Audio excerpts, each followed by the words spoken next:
ఇదిగోండి మనకి ఇప్పుడు ముఖ్యంగా వంగ మొక్కలకి పెస్ట్ బాగా వస్తుంది కదా, ఇలాంటి స్టేజ్లో ఇలాంటివి ఇచ్చుకున్నాం అనుకోండి, ఈ యొక్క ఘాటు స్మెల్కి అవి ఉన్న పెస్ట్ అంతా చనిపోతుంది. ఒకవేళ ఫ్యూచర్లో ఏమైనా వస్తుంది అనుకుంటే రావన్నమాట. ఎందుకంటే ఇది మనకి చాలా స్ట్రాంగ్ ఫ్లేవర్ ఉంటుంది అనమాట, ఘాటు వాసన వస్తుంది కదా, కాబట్టి అస్సలు పెస్ట్ అనేటువంటి రాదు మన దగ్గరికి.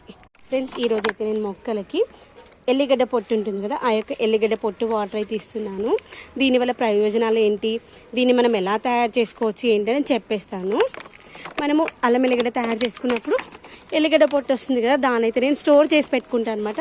కొంచెం కొంచెంగా తీసుకుంటూ ఒక గుప్పెడంతా తీసుకొని దాన్ని ఒక 10 లీటర్స్ బకెట్లో కానీ 2 లీటర్స్ బకెట్లో కానీ వేసేసుకుంటాను. ఒక 2 రోజులు మంచిగా పర్మెంటల్ చేసిన తర్వాత దాన్ని ఇంకొంచెం డైల్యూట్ చేసుకొని మొక్కలకైతే స్ప్రే చేసుకుంటాను. ఈ యొక్క స్ప్రేయింగ్ అనుకుంటే మనము